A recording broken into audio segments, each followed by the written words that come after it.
OCR A A-level physics. This is my sixth video for Gravity and Astrophysics, and this one is mostly about the Big Bang. So before we start, something called the cosmological principle. Viewed on a large scale, the properties of the universe are the same for all observers. So it's basically saying that the universe, there's nothing strange. This is the known and the unknown universe. There's nothing unexpected round the corner. The same laws of physics apply. The distribution of galaxies and nebula is about the same everywhere. As I said, if you're asked what it is, viewed on a large scale, the properties of the universe are the same for all observers. And this is an assumption that we're going to make when we do our kind of Big Bang theory. So the Doppler effect. If a motorbike comes towards you and then drives away from you, the motorbike is traveling at a steady speed. As it approaches you, the sound waves are compressed, so the wavelength is smaller, so the frequency is bigger. As it moves away from you, the sound waves are stretched, so the wavelength is bigger, so the frequency is smaller. And this is called the Doppler effect. And the same would apply for light as well. Now, we know all about this absorption spectra from a video or two ago. Now, if we look at light from a galaxy which is close to us, which isn't moving relative to us, something like Andromeda isn't, well, Andromeda is actually moving towards us quite slowly. But if you look at the black lines on that spectrum, and then you look at the light from a distant galaxy, you'll notice that these black lines are shifted towards the red. When we observe the light from a distant galaxy, we see that the black lines of absorption spectra have a bigger wavelength than they would in a laboratory for any particular element. It has been shifted towards the red end on the spectrum, so it's called redshift. And this tells us that the galaxies are moving away from us. You know, there's about 200 billion galaxies in the universe. There's about half a dozen of them in what we call our local group, which includes Andromeda and Magellanic Clouds and Triangulum. There's a few of them which we kind of hang around together, but all of the others are moving away from us. Now, we can use this equation here. I've always used the one on the left. Delta lambda over lambda equals V over C. Delta lambda is the difference in the wavelength. Lambda is the original wavelength. V is the recession velocity. So that's how fast it's moving away from us, the galaxy, and little c is the speed of light.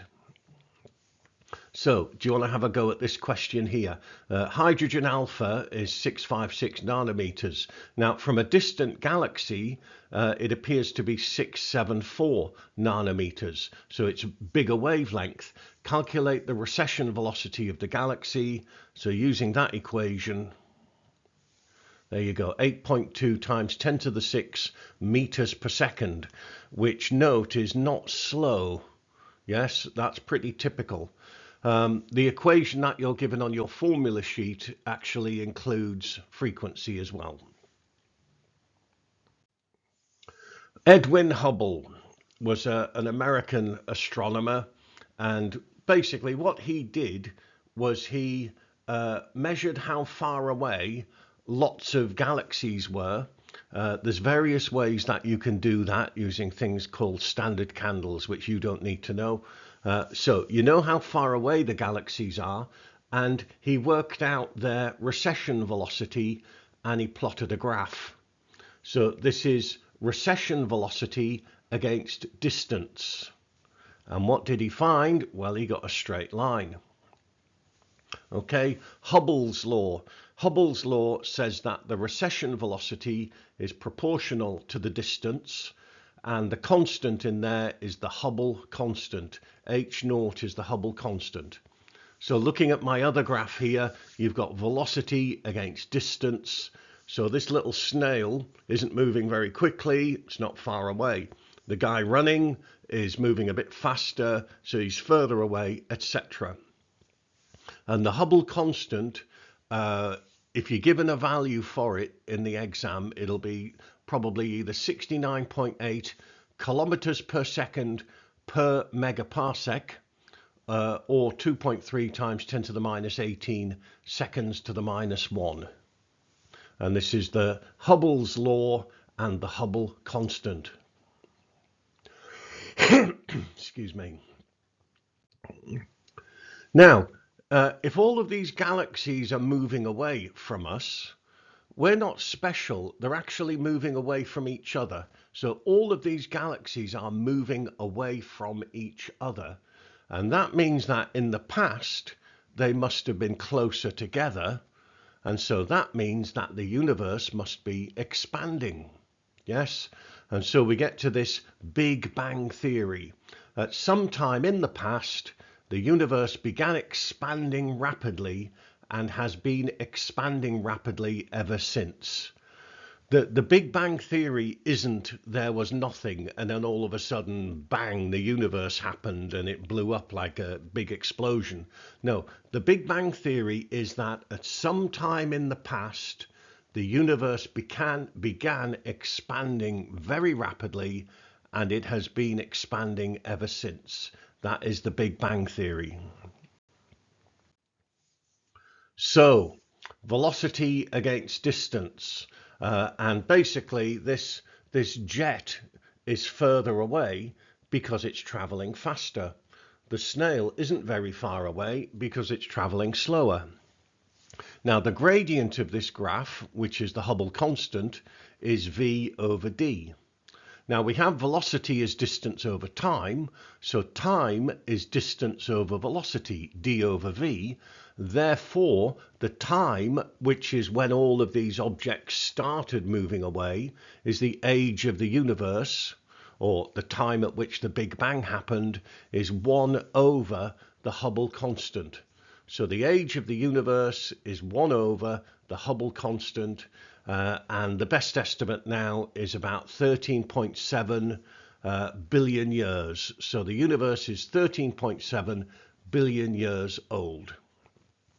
One interesting thing, by the way, is that the Hubble constant isn't constant, because obviously as time goes by, the galaxies will get further away, so the gradient of the graph will get smaller as the age of the universe gets bigger. But nevertheless, there you go. The age of the universe is 1 over h naught, and it's about 13.7 billion years. The Big Bang theory was not initially very well accepted. Why? Because it was very radical. I mean, it wasn't so long before that people thought that the Milky Way was everything. The Milky Way was the universe. And any kind of galaxies that you could see with a telescope weren't actually other galaxies. They were just like clouds of gas in the Milky Way. Okay, people realized here that all these little spirally nebula things were actually other galaxies, and there were lots and lots and lots of them. So this Big Bang theory was very radical, and it went against some people's fundamental beliefs as well, which I will not say any more about that. That, and there was not a lot of supporting evidence either. Until these guys here, Penzias and Wilson, accidentally discovered cosmic microwave background radiation, CMBR. And basically what it is no matter what direction you look in, you detect microwaves. So throughout the whole sky, any direction you look in, there is microwaves. Which gives the universe an effective temperature of about 2.7 Kelvin because of these microwaves everywhere. It's not, we've discovered now that it's not perfectly uniform. There are kind of, if you like, bits which are a little bit warmer than other bits. The big question is, where did this radiation come from? Where did these microwaves come from? And the answer is that shortly after the Big Bang, when the universe was quite young, when I say quite young, when it was about 300,000 years old, yes, shortly after the Big Bang, well, before then, the universe was just a hot plasma of subatomic particles. So you can imagine kind of at the very, very beginning, you actually had your quarks were on their own.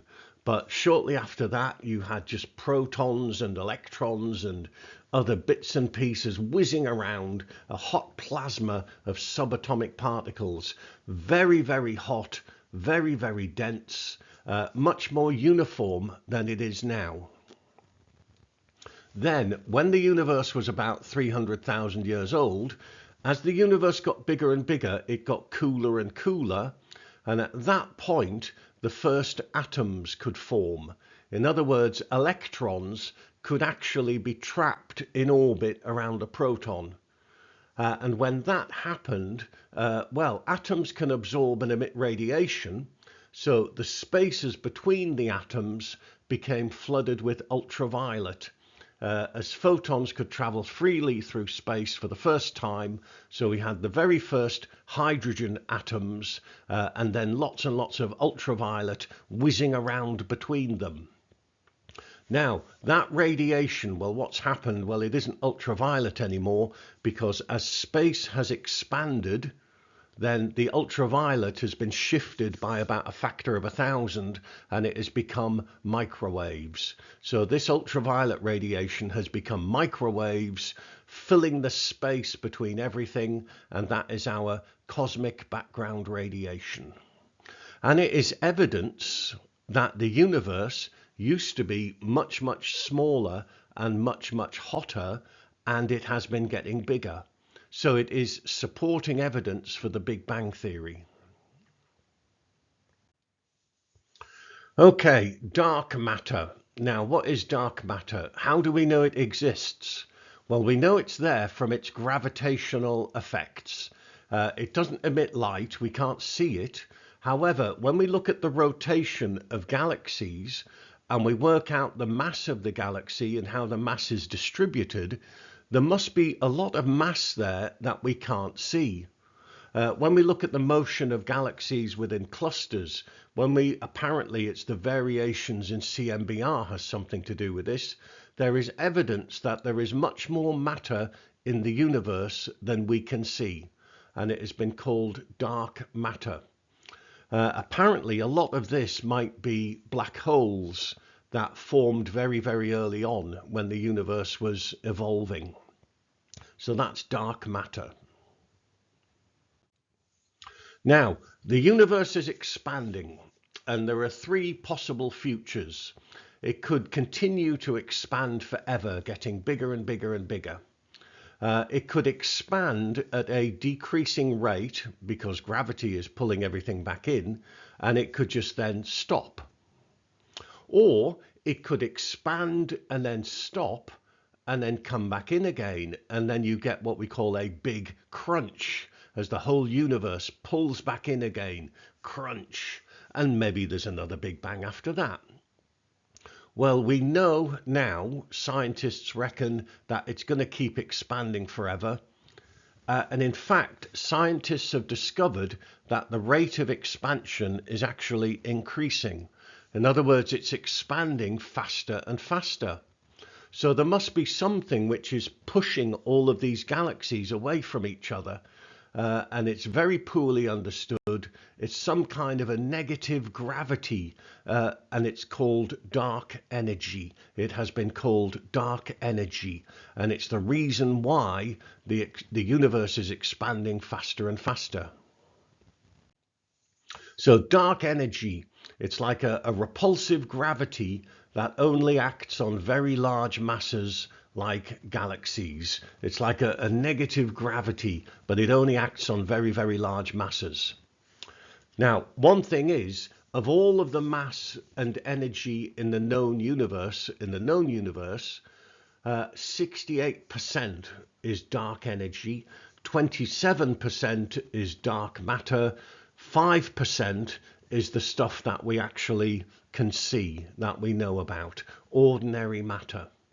Okay, so the lesson is there's actually an awful lot about the universe that we don't know, that we can't see. There's a lot more to be discovered.